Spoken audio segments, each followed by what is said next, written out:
Yung mga kamog, hapon na. 4:30 may gitna, marami na yung mga namimili. Kanina pa. Hindi lang ako naka-video kasi medyo busy ako. So yun, Happy New Year po sa lahat.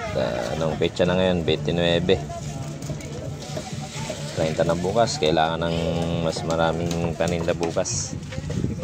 30.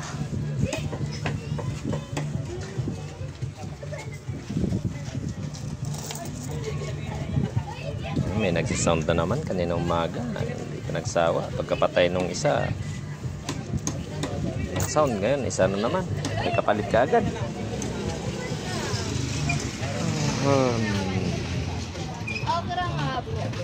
Sampo. Kuha na be.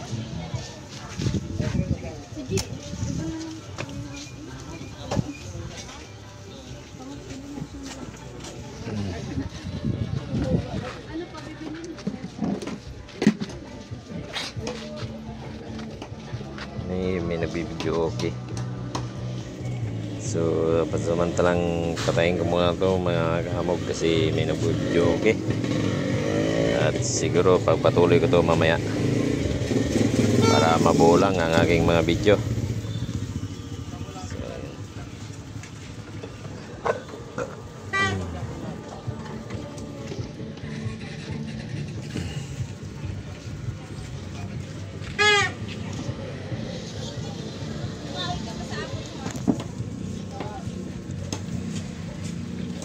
Mamma mia.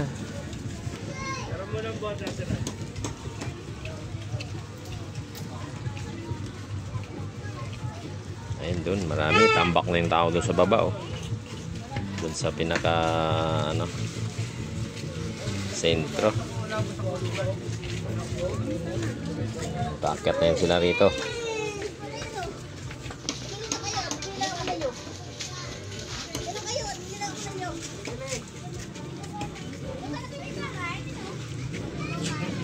Walang tao dyan?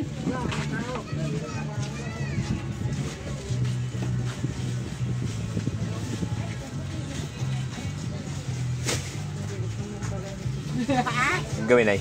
Nandudukot ako ng malaki-laking ipagsasimay ko yung basura ni Bianca doon sa harap. Oo.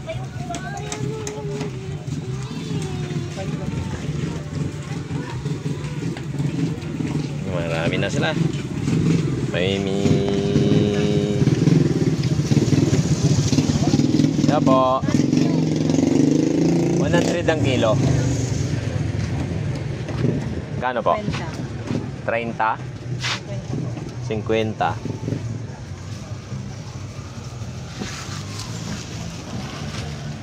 ang chop suey.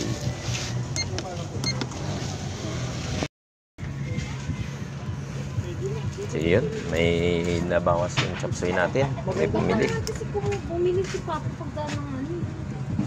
Pakuan. Pagin nito. Sige po. Pagin nito.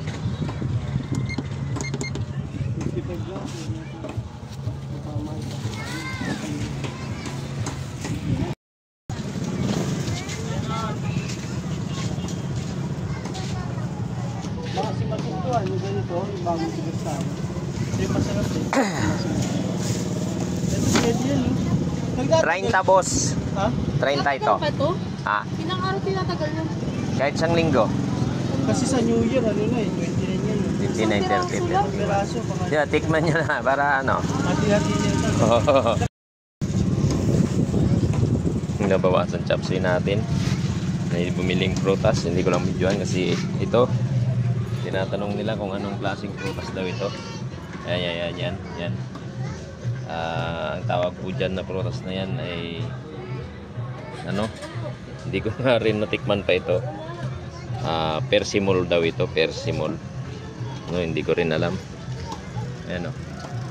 Persimol yan, napakamahal naman. 40 isang piraso. Prutas na persimol. Ayan.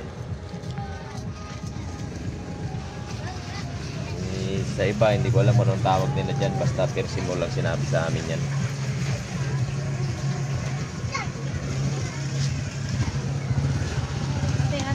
At bukas ng madaling araw kami po ay mamakyaw ng mga prutas para panglatag bukas. So yun, hanggang dito na lang mga kamog. At God bless po sa inyong lahat. And Happy New Year po. Ingat po tayong lahat. Ingat, ingat. Maraming salamat po. Thank you. Paki-share na lang, subscribe sa mga lahat dyan ng mga aking viewers. Thank you po.